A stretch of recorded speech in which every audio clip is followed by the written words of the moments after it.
This training video is intended to provide you with a foundational understanding of the Coordinated Discovery Market, CDM, a viable alternative design for commodity markets.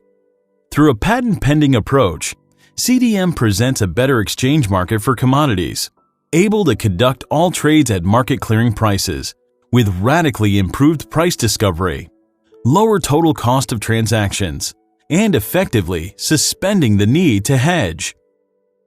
This video will prove these big claims. CDM can be thought of as a conceptual shift in commodities trading, with disruptive potential to render existing markets obsolete. Invented by Noah Healy, a recreational mathematician based in Charlottesville, Virginia, this novel concept brings simplistic efficiency to any commodity marketplace in order to improve economic prospects for everyone involved.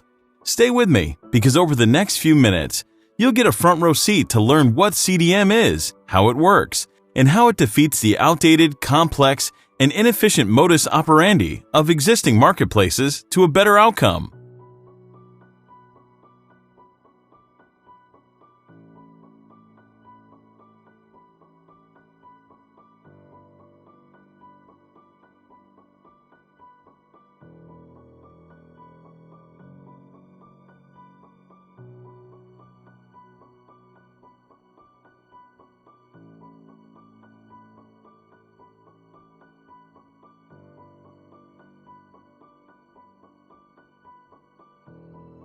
But before we explore the mechanisms of this ingenious system, let's first look how commodity markets work. In a marketplace, commodities are products of uniform quality. They could be anything from crude oil to industrial metals, or agricultural output such as coffee, rice, and soybeans. The goal of any marketplace is to produce accurate future price sentiment and a historical record of price evolution. This is achieved by running tests to find and communicate vital economic information, namely price. We all need this information in order to coordinate action in the present and plan for the future. Think about it. You are a wheat farmer. By studying price information from commodities markets, you can determine how much grain you need to grow for the next harvest season. Millions of people who are planning globally, in fact, use price information to improve decision-making. You get the notion. Marketplaces, simply put, are the heartbeat of the world's economy. In order to be useful, marketplaces must find and publish reliable price information. Well, how is this accomplished? Demand supply is the main factor affecting the price of a commodity in the market. Other influencing factors may include currency moves, geopolitical matters, economic growth, and government policies. While existing markets work by attempting to constantly maintain a balance between supply and demand, and moving the price point so that both sides are in accord. CDM uses an inversion of this model, where a predetermined price projection seeks to attract equal supply and demand. The price of a commodity in the market goes up as demand for that commodity increases. So we can accurately say that when buyers compete, leading to increased demand, it's good for the sellers because they can fetch higher prices. The vice versa is also true. Pricing of a commodity goes down when supply for that commodity increases. When sellers compete, leading to increased supply in the market, it's good for the buyers because they can purchase at lower prices. Real-life commodity marketplaces are characterized by lots of buyers and sellers mixing randomly and adjusting their prices based on their own experience. These participants end up settling price and quantity dynamically, leading to an equilibrium where supply and demand is balanced. The equilibrium point is the point at which quantity of the commodity supplied is equal to the quantity demanded. Or rather, we have the same amount bought and sold all at the same price point. At equilibrium, the marketplace will determine the right number of participants, because buyers who aren't able to buy at the equilibrium price, as well as sellers who aren't able to supply at the equilibrium price, will voluntarily leave the market.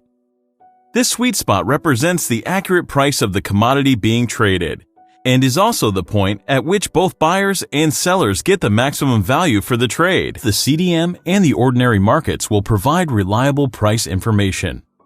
But CDM's inverted approach eliminates cost overheads, provides more stability, and enhances efficiency. Get the picture? Well, think of the marketplace economy as being a hole, and commodities exchanges as being a stick that you use to probe the depth of the hole. In this case, the depth represents the price information that we are seeking. Existing marketplaces are a thick stick that may not be able to probe smaller holes deep within the bigger hole. This thick stick is also not steady on the hands and thus does not do such a precise job. But with a CDM, you have a thin stick with a needle end that can find even smaller holes and cracks within the bigger hole to establish precise price information. What's more, it's super easy to hold and move around. You get the point. CDM overcomes many challenges associated with existing marketplace designs. Now, let's start with the level of complexity. Advances in communication technology have driven marketplaces to speed up. Current futures markets can trade on a microsecond scale. Transactions are completed too quickly for humans to process. This produces excessive noise with regards to commodity price updates, and noisy price signals are like dropouts on a mobile phone call, confusing and misleading. Because trades tend to happen in a physical universe, which takes time for delivery, this excessive noise reduces marketplace productivity and efficiency. Think of it this way: you just made an order to trade, but by the time the transaction details are being transmitted, prices have already changed. So much for your effort. You're back to square one. These finer time distinctions also create more chances for liquidity events occurring, creating risks in the form of flash crashes and high-frequency trade (HFT) schemes. To put it rather plainly, highly complex existing marketplaces degrade the value of the price information they provide as the difficulty of evaluating that information increases. CDM uses longer transaction windows at a pace that better accommodates human activity in order to increase efficiency and reduce the transactional burden on the marketplace. Problem solved. Higher transaction costs are another key shortcoming of existing markets that the CDM system has managed to get out of the way. We see two sources of transaction cost in existing markets. First, there is the cost of attracting liquidity. This cost is proportional to the average opportunity costs of producers and consumers. Trying to reduce this cost within existing market designs will result in a broken marketplace rather than a competitive advantage, because failing to offer attractive return on capital will cause liquidity to dry up in the market. Secondly, there is the cost of using the information provided by the marketplace. The more complex and ephemeral this data is, the less useful it is. This creates a trade-off for existing market design, leading to diverging interests between the price-taking users of the market and the informed forecasters. Resolving this divergence would allow for a marketplace that functions materially better than current designs. That's where CDM comes in again. CDM uses a system that can reduce costs immediately and directly, benefiting the potential of the entire economy. Lower operator costs means higher returns and better incentives to participants. Producers will see immediate gains to their bottom lines, and consumers will find products being less expensive. Another major challenge that CDM does away with is regulatory complication, brought about by complexity of the marketplace at scale. Indeed, regulatory difficulties are a key issue facing existing market designs. The U.S. Securities and Exchange Commission and other regulatory bodies around the world are constantly investigating marketplace malpractice. Here's why. The volume and importance of deal flow within these complex marketplaces makes them ripe targets for fraudulent, manipulative, or malicious behaviors. To prevent these malpractices from happening, independent monitoring would be required, adding yet another expense to operating the marketplace, which will ultimately be borne by producers and consumers.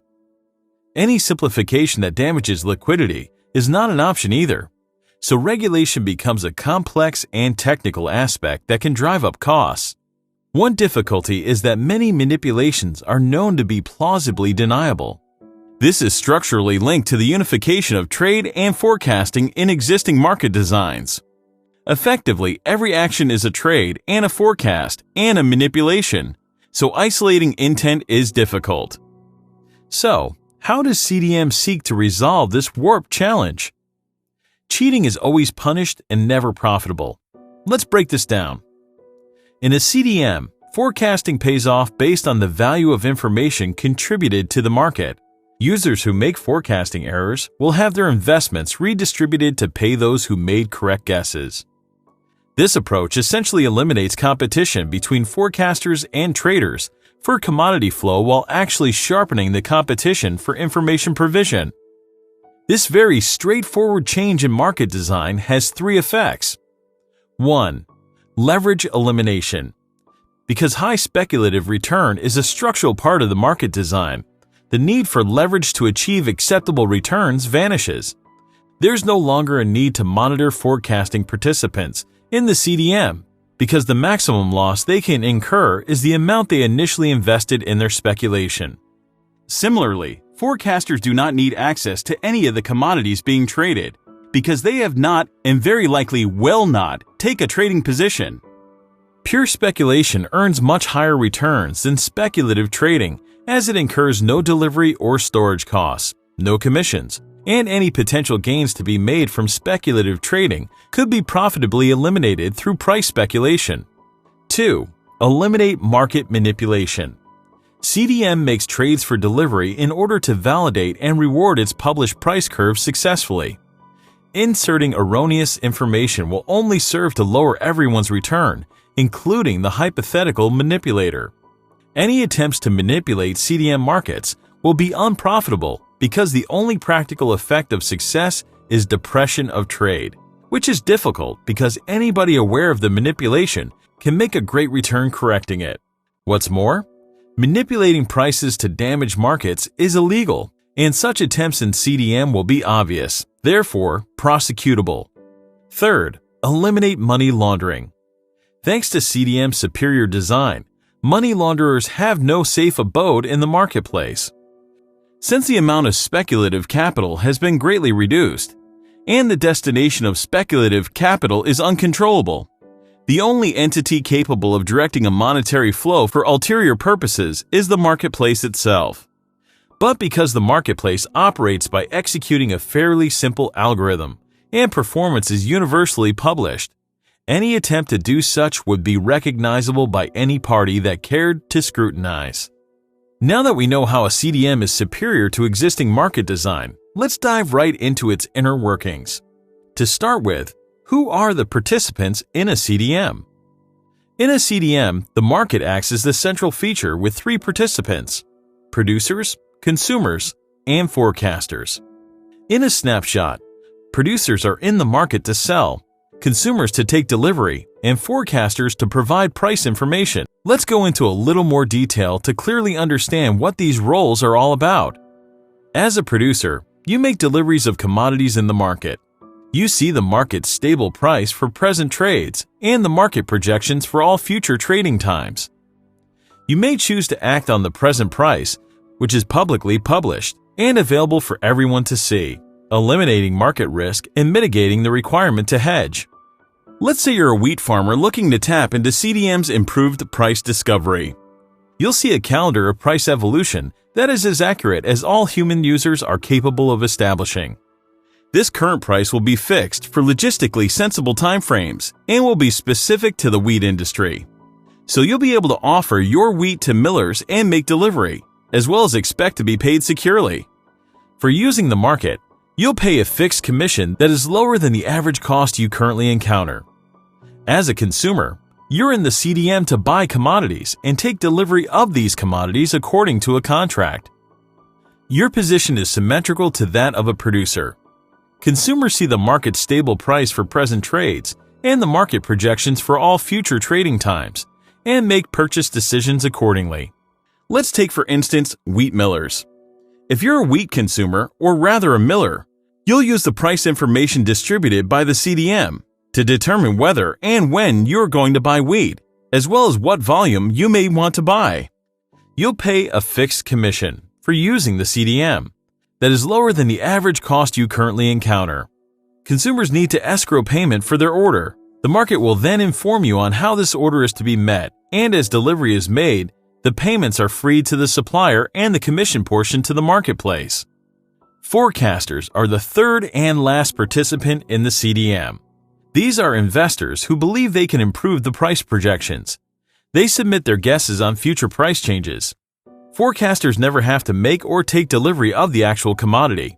If you're in a coordinated discovery market as a forecaster, you'll need to study the current price information, historical price speculation, and use any other market data you may have that is relevant to the industry as a basis for guessing the future prices. The goal is to accurately predict the market's price curve. In basic economics terms, you're attempting to guess the price function that will fetch sufficient demand to meet supply.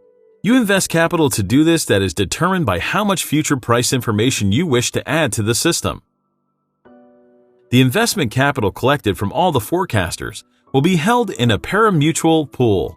But unlike horse races at racetracks, management doesn't take a percentage. Instead, the market operator adds money to the pool from commissions received from trades. If you move the price toward the right answer, then that part of your investment will pay off. However, any part of the information you add to the CDM, which is incorrect, will be lost and redistributed to pay other forecasters whose contribution was valuable to the price curve. With this approach, the investor risk is contained to whatever level of monetary commitment chosen at the time of speculating. More so, average return on risk assumed may be set at any level desired, and so people capable of correcting the marketplace will enjoy average returns on investment, which vastly exceed any historical example from existing markets. To provide more clarity on this, let's try to look at how much money can you make as a forecaster on a CDM market. Let's say you're capable of correcting the market, and you have your eyes trained on a $1,000 return. Then the amount of investment capital that is required to bring forth this return will depend on the duration of your forecasting. Forecasters who add positive value in the long term will fetch higher returns compared to those who make short-term predictions. Hypothetically, for instance, you'll need to invest $981 in order to receive a $1,000 return forecasting prices over the duration of 1 week. Change the investment period to, let's say, 52 weeks. And you'll only need investment capital of $368 to fetch a $1,000 return. That's a massive 172.7 rate of return. The prospects are even more exciting for forecasters when you compare a CDM to existing markets. Let's explore the cost of a $1,000 return in a typical existing market. You need to invest $998 in order to attain a $1,000 return over the duration of 1 week. That is an extremely minimal return rate. But what happens when you increase the investment period to 1 year, which is 52 weeks? Well, you need $923 to attain a $1,000 return.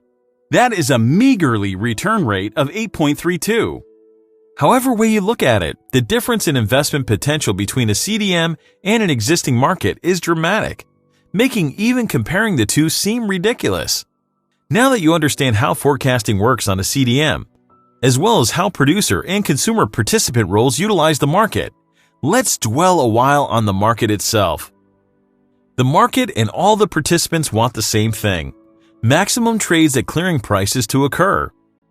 The CDM market will maintain its position through transparency and disinterest and trustworthiness by having computers run the algorithms and publishing everything. In this regard, you can think of the marketplace as a machine learning function, with the individual neurons of the system being humans. To attain insightful comprehension of how the market serves its role for all the participants, let's explore a single complete trading cycle. The CDM will publish current and future prices of commodities to producers, consumers, and forecasters. Producers may offer to sell a commodity at the current price. The CDM receives all offers to sell. Buyers may offer to buy a commodity at the current price. The CDM receives offers to buy. Forecasters will commit to submit speculative prices on future dates. To do this, they need to make an investment in the market that corresponds to the amount of information they would like to add. The CDM will aggregate these beliefs or price guesses and collect the associated investment funds. The CDM will match all offers to sell the commodity with offers to buy the commodity. The system will then compute the delivery contracts and send them directly to the producers and consumers. Any unused speculative commitments are refunded to the forecaster. CDM receives confirmation of delivery of the commodity from the producers to the consumers. At the trade resolution, all escrowed funds from the consumers will be released to the producers. Pari-mutuel payments will be made to the forecasters based on commission. Only forecasters who've moved the market price in the right direction, or rather predicted correctly, will earn a commission. The commission paid out to successful forecasters will be a percentage that is proportional with the amount of information they added to the market. The commission money will be sourced from the pari-mutuel pool, along with a percentage of commission payments collected from producers and consumers. That sums up a trading cycle and clearly demonstrates market function. Before we get to the end of this video, let's look at competition in a CDM versus traditional commodity markets. By this time, you may have noticed that competition in a CDM is confined within participant groups. This view symbolizes the relationships of the parties with each of the three non-operator roles, achieving personal goals through mutually reinforcing group activities. Get the picture? Speculators compete to provide better forecasts. Producers compete to produce more plentiful and cheaper goods. And consumers compete to use more plentiful goods. This ensures that users within each category are engaged in cooperative competitiveness, which promotes the well-being of the entire market ecosystem. But how does competition look in existing markets? Well, there's no separation of user roles, and any participant can compete with anyone else.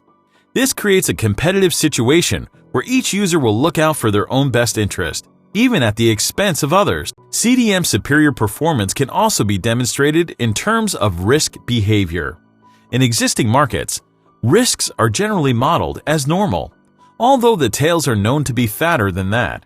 In a CDM, the inclusion of both buyers and sellers with their differing perspectives allows us to use the sampling median of sample medians with much more normal behavior. Comparative risk for prices posted by the market will be tied to the number of participants. The higher the number of participants in the system, the lower the risk. For instance, a CDM with 49 players can expect an 85.71% reduction in price risk. The same market with 1,024 players will have a 96.875% risk reduction. With 40,000 participants, which is a reasonable number for a global benchmark, exhibits a 99.5% reduction in price risk. With iteration, these risks will reduce at this rate with each cycle, quickly reaching a stable state. Moreover, clearing risk. The chance that some goods may remain unsold or unavailable is just the risk that the price is wrong, so clearing misses are exactly as unlikely as pricing errors. Another important aspect to look into is the cost of propping up an existing market in the face of CDM competition. First, the cheap scenario is one in which all of the competing forecaster, broker, market maker, and liquidity provider entities choose to voluntarily accept less revenue in exchange for continuing to provide the exact same service. But then again, a CDM can easily be set up with total costs that are lower than the operational expenses of existing markets. So one conclusion here is that an existing market would need to operate at a loss in order to keep up with CDM competition. Well, rather than bankrupt themselves, these participants will benefit from better lifestyles by switching their activity to the CDM. Next, let's look at how CDM market behavior compares with that of existing markets. In the long term, commodity markets are subject to shocks or changes in trend that can range from natural catastrophes to military interventions and structural market changes. These shocks tend to be irregular in nature and can cause abrupt shifts in prices, usually to higher but sometimes lower level. This view demonstrates how CDM responds to shock and chaotic market behavior compared to ordinary markets, with prices indexed at 100. It is clearly evident that contrary to existing markets, CDM brings the stability that markets need for efficient, superior performance. As promised at the beginning of this video, these clear demonstrations depict a new economic model for commodity exchanges that is far superior than existing markets. Adoption of CDM is in the personal interest of all critical participants, producers, forecasters, and consumers. Broader adoption facilitates more efficient and prosperous economies. Before this video comes to an end, you'll want to know how you can get in touch with Noah Healy, access valuable resources, or learn more about this groundbreaking method of price discovery. The official Coordinated Discovery Market website is accessible at coredisc.com. Send the CDM team a message at coredisc.com/contact.